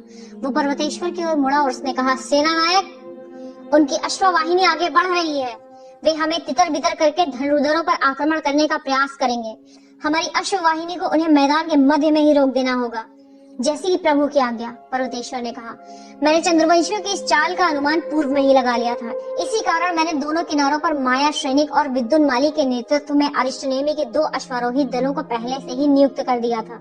बहुत अच्छे सेना नायक, लेकिन हमारे अश्वारोही दलों को बहुत अधिक आगे नहीं निकलना है, अन्यथा हमारे ही बाण उन्हें घायल कर सकते हैं और उन्हें पीछे भी नहीं भागना है। उन्हें मध्य में एक स्थान पर डटे रहना है, कम से कम अभी और 5 मिनटों तक। मैं आपसे सहमत हूँ। हमारे धनुर्धरों को इतने और समय की आवश्यकता प्रतीत होती है। पर्वतेश्वर ने मुड़कर अपने ध्वजवाहक को एक विस्तृत संदेश दिया। 2 संदेशवाहक बाएं और दाएं की ओर तीव्र गति से अपने अश्वों पर सरपट दौड़ पड़े। कुछ ही क्षणों में पूर्वी एवं पश्चिमी अरिष्टनेमी अश्वारोही दल माया सैनिक एवं विद्युन्माली के नेतृत्व में चंद्रवंशियों प्रति आक्रमणों को रोकने के लिए बिजली की कड़क की तेज गति से गर्जना करते हुए आगे बढ़ गए। इस मध्य चंद्रवंशियों की दूसरी पंक्ति के दलों में गड़बड़ी और भी बढ़ चुकी थी, क्योंकि निर्दयी एवं क्रूर बाणों की बौछार उन्हें चूर चूर कर रही थी। सूर्यवंशी धनुर्धर अपने थकते हुए अंगों या रक्तसिक्त हाथों की ओर ध्यान दिए बिना बहादुरी से बिना किसी प्रकार की दया दिखाते हुए निरंतर बाणों की वर्षा करते जा रहे थे। दूसरी पंक्ति भी टूटने लगी क्योंकि वे इस निष्ठुर संहार से बचने का प्रयत्न करने लगे थे। और लंबी दूरी की मारक क्षमता प्रभु, पर्वतेश्वर ने शिव की ओर देखकर कहा। जैसे ही वो उनकी मूक भाषा समझ चुका हो, शिव ने सहमति में सिर हिलाया। इस मध्य युद्ध भूमि के पूर्वी एवं पश्चिमी हिस्सों में सूर्यवंशी एवं चंद्रवंशी अश्वारोही दलों के मध्य घमासान युद्ध छिड़ा हुआ था। चंद्रवंशियों को पता था कि उन्हें लड़कर आगे निकलना था। यदि धनुर्धरों का यह आक्रमण कुछ देर और चलता रहा तो युद्ध में उनकी पराजय लगभग निश्चित ही थी। वे अत्यधिक क्रोध की उन्मत्तता से संघर्ष कर रहे थे, जैसे घायल शेर हो। तलवारें मांस एवं हड्डियों को काट रही थी, भाले बल्लम कवचों को छिद्रित बना रहे थे। सैनिक अपने कटे हुए अंगों के बावजूद युद्धरत थे। जिनके सवार अब उन पर नहीं थे, ऐसे अश्व अब आक्रमण पर उतर आए थे क्योंकि उनकी जान बन गई। उनकी जान पर बनाई थी। चंद्रवंशी अपनी पूरी ताकत लगाकर उस पंक्ति को तोड़ना चाहते थे जो धनुर्धरों को सुरक्षा प्रदान किए हुए थी, किंतु दुर्भाग्य से वे सूर्यवंशियों के दो सबसे भीषण सेनापतियों के विरुद्ध युद्ध कर रहे थे। माया श्रेणिक और विद्युन्माली ने अत्यधिक उग्रता से युद्ध किया और उस विशाल चंद्रवंशियों के अश्वारोही दलों को एक कदम भी आगे बढ़ने से नहीं दिया था। इस मध्य धनुर्धरों ने चंद्रवंशियों के तीसरी पंक्ति के दलों पर भीषण आक्रमण कर दिया था। उनकी सेना के दल तीव्र गति से मृत्यु को प्राप्त हो रहे या फिर उन्हें तेजी से बड़ी संख्या में त्याग कर रहे थे। कुछ लोग हालांकि अभी भी अत्यंत कठोरता और वीरता से डटे हुए थे। अब उनकी ढालें इतनी शक्तिशाली नहीं रह गई थी कि वे बाणों को रोक सके, तो उन्होंने मृत सैनिकों के शरीर को ढाल बनाना प्रारंभ कर दिया था, लेकिन वे पंक्ति में डटे रहे थे। क्या अब हम इसे बंद करके आक्रमण कर दें प्रभु? पर्वतेश्वर ने कहा। नहीं, मैं चाहता हूँ कि उनकी तीसरी पंक्ति के दलों का भी विध्वंस हो जाए। इसे अभी कुछ और मिनटों तक चलने दीजिए, जैसी प्रभु की आज्ञा। हम आधे धनुर्धरों को और भी अधिक दूरी तक मारक क्षमता करने को कह देते हैं। हम चौथी पंक्ति के दलों में दुर्बल भागों को भी नष्ट कर सकते हैं।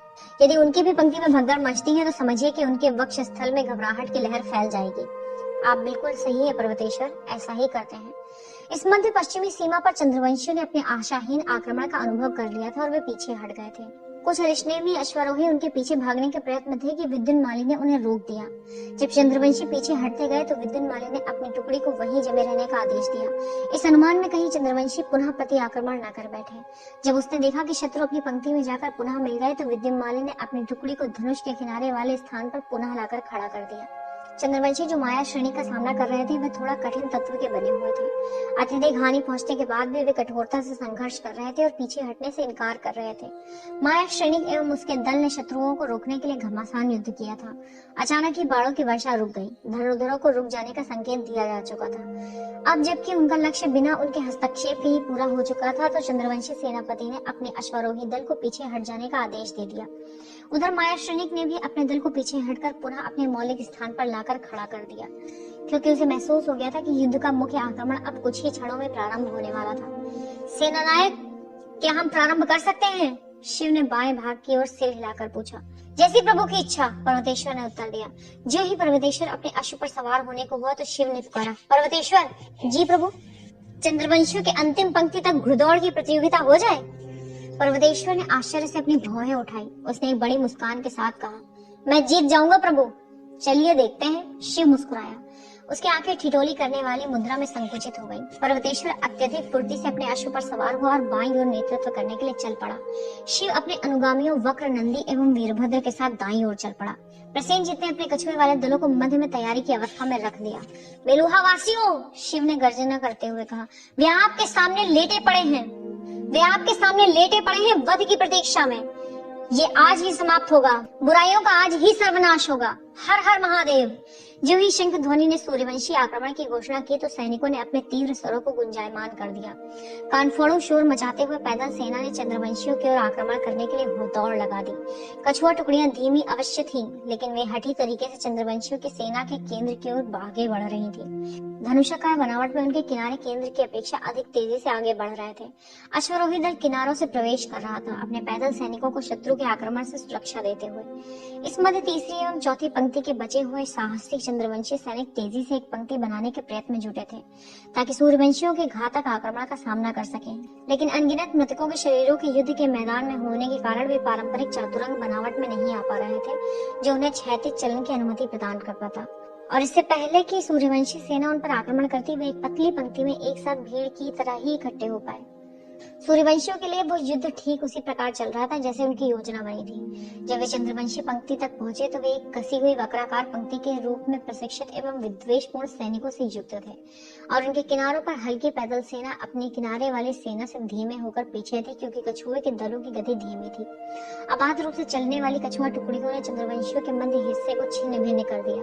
चंद्रवंशियों के सबसे अच्छे खड़कधारियों से उनकी ढालें रक्षा कर रही थी, जबकि उनके त्रिशूल स्वद्वीप वासियों को चीरते हुए आगे बढ़ रहे थे। चंद्रवंशियों के पास मात्र दो विकल्प थे, या तो त्रिशूल से मृत्यु स्वीकार करें या फिर बाहर की ओर भागे, जहां सूर्यवंशियों द्वारा उन पर भयंकर आक्रमण उनकी संख्या को निरंतर कम करता जा रहा था। उस निर्मम आक्रमण के कारण चंद्रवंशियों की सेना का मध्य भाग बिखर गया और सूर्यवंशियों ने उनके किनारे को ध्वस्त कर दिया था। शिव अत्यधिक उग्र रूप से अपने भाग का नेतृत्व कर रहा था। वो अपने सामने आने वाले सभी चंद्रवंशियों को पूरी तरह से नष्ट कर रहा था। उसे तब आश्चर्य हुआ जब उसने देखा कि शत्रुओं की पंक्ति छीड़ होने लग गई थी। उसने अपने सैनिकों को अपने से आगे बढ़कर आक्रमण करने दिया और स्वयं को ऊंचे उठाकर आसपास हर ओर दृष्टि दौड़ाई ताकि जान सके कि कहाँ क्या हो रहा था। वो ये देखकर स्तब्ध रह गया कि चंद्रवंशी पंक्ति जो उसका विरोध कर रही थी वो मध्य भाग की ओर अग्रसर थी। वे लोग कछुआ टुकड़ियों की एकमात्र खुली हुई उनकी दाहिनी ओर से उन पर आक्रमण कर रहे थे। चंद्रवंशी सेना में कोई अपनी बुद्धि का प्रयोग कर रहा था। यदि एक भी कछुआ बनावट टूटती है तो चंद्रवंशी मध्य में पुनः एक कसावट भरा झुंड बनाकर एक पंक्ति बना सकते हैं और सूर्यवंशियों पर विध्वंसकारी प्रलय ला सकते हैं। मेरुहावासियों, शिव ने गर्जना की, मेरे पीछे आओ। शिव के ध्वज वाहक ने अपनी झंडी ऊंची कर दी। सैनिकों ने शिव का अनुसरण किया। नीलकंठ ने उन चंद्रवंशियों के ऊपर बगल से धावा बोल दिया जो कछुआ टुकड़ियों पर बगल से आक्रमण कर रहे थे। एक ओर से त्रिशूल और दूसरी ओर से शिव के आक्रमण ने चंद्रवंशियों के साहस को अंततः तोड़ कर रख दिया। जो कुछ समय पूर्व एक विशालकाय चंद्रवंशी सेना थी, वो अब कहीं कहीं पर एकाध व्यक्तियों द्वारा दुस्साहसपूर्ण लड़ाई में परिवर्तित हो चुकी थी। शिव और पर्वतेश्वर द्वारा अपने अपने हिस्से का नेतृत्व अत्यंत ही वीरता और सक्षमता से किया गया था ताकि अवशेष कार्य भी पूरी तरह से समाप्त हो सके। ये पूर्ण विजय थी। चंद्रवंशी सेना को घोर पराजय का सामना करना पड़ा था। अध्याय 24 विलक्षण प्रकटीकरण। सती अपने तंबू से तेजी से बाहर आ गई। उसके पीछे कृतिका और आयुर्वती थी। थोड़ा धीरे चलिए सती, आयुर्वती ने दौड़कर चलते हुए उनके पास पहुंचते हुए कहा। इस प्रकार की आपकी स्थिति में सती ने खीस के साथ आयुर्वती को देखा, लेकिन उसने अपनी चाल कम नहीं की। वो तेजी से राजशाही तंबू की ओर बढ़ती चली जा रही थी। वहां शिव और पर्वतेश्वर विजय की घोषणा के बाद पहुंच चुके थे। उसे ये सूचना मिली थी। नंदी और वीरभद्र प्रवेश द्वार पर पहरे पर खड़े थे। उन्होंने एक और हटकर सती को अंदर जाने दिया, लेकिन आयुर्वती और कृतिका को नहीं। मुझे क्षमा करें देवी आयुर्वती, नंदी ने क्षमा याचना वाले स्वर में कहा। उसका सिर नीचे झुका हुआ था। मुझे यहाँ कड़ा निर्देश दिया गया है कि किसी को भी अंदर प्रवेश न करने दिया जाए। क्यों? आश्चर्यचकित आयुर्वती ने पूछा। मैं नहीं जानता देवी, मुझे क्षमा करें। कोई बात नहीं, आयुर्वती ने कहा। आप तो केवल अपना कर्तव्य कर रहे हैं। वीरभद्र ने कृतिका की ओर देखकर कहा, मुझे क्षमा कर दो प्रिय, कृपा कर सार्वजनिक रूप से मुझे ये संबोधन न करें। शर्माते हुए कृतिका ने कहा। सती ने आवरण को एक ओर हटाकर उस तंबू में प्रवेश किया। मैं नहीं जानता प्रभु, पर्वतेश्वर ने कहा। ये बात समझ में नहीं आ रही है। सती चकित थी कि पर्वतेश्वर शिव को प्रभु कहकर संबोधित कर रहे थे, किंतु शिव को सुरक्षित देखने की खुशी ने उसकी इस सोच को एक ओर कर दिया। शिव, सती। शिव उसकी ओर मुड़ते हुए बुदबुदाया।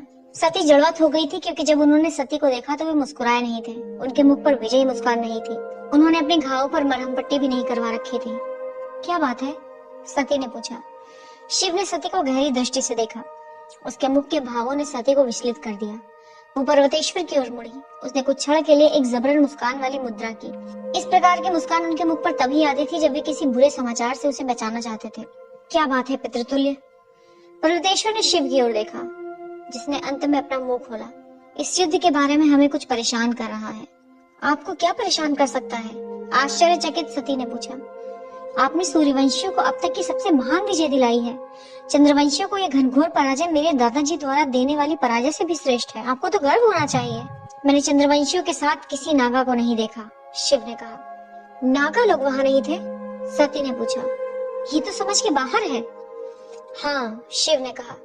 उसकी आंखें कुछ पूर्वाभास के संकेत दे रही थी। यदि वे चंद्रवंशियों के साथ इतने हिले मिले हुए हैं तो उन्हें युद्ध भूमि में भी होना चाहिए था। यदि उन्हें चंद्रवंशियों द्वारा प्रयोग में लाया जा रहा था तो उनकी दक्षता युद्ध में उनके लिए और भी उपयोगी होती। लेकिन वे कहाँ थे? हो सकता है उनके मध्य दरार हो गई हो, सती ने कहा। मैं ऐसा नहीं मानता, पर्वतेश्वर ने कहा। यह युद्ध ही उन दोनों के मंदार पर्वत पर संयुक्त आक्रमण के कारण हुआ था। क्यों वे लोग यहाँ नहीं होते? शिव, मुझे पूरा विश्वास है कि आप जान जाएंगे, सती ने कहा। आप अपने आप को इतना दुखी मत होने दीजिए, तुम समझती नहीं हो सती, शिव ने चिल्लाकर कहा। मैं नहीं जान सकता, इसी कारण से तो चिंतित हूँ। सती चौंक कर पीछे हट गई। उनकी इस असामान्य उग्रता से वो विस्मित रह गई। वे ऐसे तो न थे। इस मध्य शिव को अनुभव हो चुका था कि उसने क्या कर दिया था। उसने तुरंत ही अपने रक्त से सने हाथ से सती का हाथ थामकर कहा, मुझे क्षमा कर दो सती। असल में ऐसा है कि उनकी बातचीत में विघ्न उत्पन्न हो गया है, क्योंकि दक्ष अपने सहायकों के साथ आवरण उठाकर एक अद्भुत अकड़ के साथ तंबू में प्रवेश कर चुका था। प्रभु, दक्ष की आंखों से आंसू निकल आए जैसे ही उसने शिव को कसकर गले लगाया। शिव के मुख से पीड़ा के कारण हल्की सिसकारी निकल गई। उसके घाव पीड़ा दे रहे थे। दक्ष ने तत्काल उन्हें छोड़कर एक कदम पीछे ले लिया। मुझे क्षमा करे प्रभु, अपने सहायक की ओर मुड़कर दक्ष ने कहा, आयुर्वेदी बाहर क्यों है? उन्हें अंदर बुलाओ, उन्हें प्रभु के घावों पर मरहम पट्टी लगाने दो। नहीं, रुको, शिव ने उस सहायक को कहा, मैंने ही कहा था कि कोई मुझे तंग ना करे, बाद में भी घावों का उपचार किया जा सकता है। शिव ने दक्ष की ओर मुड़कर कहा, महाराज, मुझे आपसे कुछ बात करनी है। प्रभु, यदि आज्ञा दे तो मैं पहले कुछ कहना चाहता हूँ। दक्ष ने उस बालक की तरह उत्साहित होकर कहा, जिसे अभी अभी बहुत समय से नहीं दी गई मिठाई मिल गई हो। आपने जो मेरे लिए किया है, जो मेलुहा के लिए किया है, उसके लिए मैं आपको धन्यवाद ज्ञापित करना चाहता था। हमने वो किया है जो मेरे पिता भी नहीं कर सके थे। ये एक पूर्ण विजय है। इससे पहले कि दक्ष उनका ध्यान पुनः अपनी ओर खींच पाता, शिव एवं पर्वतेश्वर ने कुछ पल के लिए एक दूसरे को देखा। जब हम यहाँ बात कर रहे हैं तो सम्राट दिलीप को यहाँ लाया जा सकता है, दक्ष ने कहा। क्या? पर्वतेश्वर ने आश्चर्य से पूछा। किंतु हमने तो अभी कुछ समय पहले ही सैनिकों को उनके खेमे में भेजा था। वो इतनी शीघ्रता से उसे बंदी नहीं बना पाए होंगे। नहीं पर्वतेश्वर, दक्ष ने कहा, मैंने अपने निजी पहरेदारों को बहुत पहले ही भेज दिया था। अवलोकन वेदिका से हम देख सकते थे कि जब तक प्रभु और आपने तीसरा आक्रमण किया था तब तक चंद्रवंशी पराजित हो चुके थे। एक दूरी से जो दृश्य उपस्थित होता है उसका यही लाभ होता है। जिस तरह का वो कायर है, मैं चिंतित था कि दिलीप अवश्य भाग जाएगा, इसलिए मैंने अपने निजी पहरेदारों को उसे बंदी बनाने भेज दिया था। किंतु महाराज, पर्वतेश्वर ने कहा, उसे यहाँ लाने से पहले हमें आत्मसमर्पण की शर्तों के बारे में विचार विमर्श नहीं कर लेना चाहिए? हम क्या प्रस्ताव रखेंगे? प्रस्ताव? दक्ष ने पूछा। उसकी आंखें विजय के परम आनंद से झिलमिला रही थी। सच्चाई से कहें तो ये देखते हुए कि उसकी कैसी घनघोर पराजय हुई, हमें किसी प्रस्ताव की आवश्यकता ही नहीं है। उसे यहाँ एक सामान्य अपराधी की तरह लाया जा रहा है। हालांकि हम उसे दिखाएंगे कि मेलुहा कितना दयाशील है। हम उसे ऐसा प्रस्ताव देंगे कि उसके अगली 7 पुश्तें हमारी प्रशंसा करती रहेंगी। इससे पहले कि चकित शिव पूछ पाता कि दक्ष ने अपने मन में क्या सोच रखा था, राजशाही ढिंडोरा पीटने वाले ने दिलीप के उस तंबू के बाहर उपस्थिति की घोषणा कर दी। उसके साथ राज्याभिषेक हुआ। उसका राजकुमार पुत्र भागीरथ भी था। 1 मिनट कौस्तभ, दक्ष ने कहा, और वो घबराहट के मारे उस तंबू कक्ष को व्यवस्थित करने में जुट गया जैसा कि वो अपने अनुकूल चाहता था। वो एक कुर्सी पर बैठ गया जो उस तंबू कक्ष के मध्य में रखा हुआ था। दक्ष ने शिव से अनुरोध किया कि वे उसके दाहिनी ओर बैठे। जैसे ही शिव बैठ गया तो सती वहां से बाहर जाने को हुई। शिव ने हाथ बढ़ाकर उसका हाथ पकड़ लिया। वो मुड़ी और उसने शिव की आवश्यकता को समझ लिया। उसके बाद वो शिव के पीछे रखी कुर्सी पर जाकर बैठ गई। दक्ष ने उसकी बात पुकार कर कहा, उसे अंदर आने दो। शिव बुराई के मुख को देखने के लिए व्याकुल था। नागाओं की अनुपस्थिति के बारे में संदेह होने के बावजूद वो सचमुच ही ऐसा मान रहा था कि उसने सच्चाई से एक न्यायसंगत युद्ध किया है। उसने सोचा कि चंद्रवंशियों के उस दुष्ट राजा के पराजित मुख को देखने पर ही पूर्ण विजय होगी। दिलीप अंदर आया। शिव चकित होकर सीधा हो गया। जैसी उसने आशा की थी, दिलीप वैसा कदापि नहीं था। वो देखने में एक वृद्ध व्यक्ति जैसा था, जो दृश्य मेलुहा में सोमरस के कारण विरले ही देखने को मिलता था। वृद्ध होने पर भी दिलीप का व्यक्तित्व सुंदर था।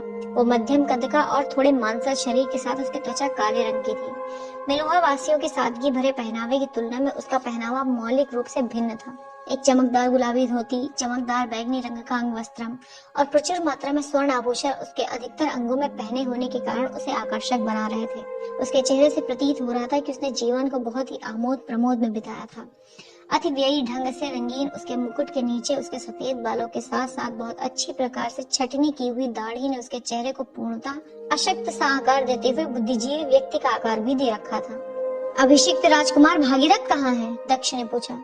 मैंने उसे बाहर प्रतीक्षा करने के लिए कहा है, क्योंकि वो थोड़ा क्रोधी स्वभाव का है, दिलीप ने कहा।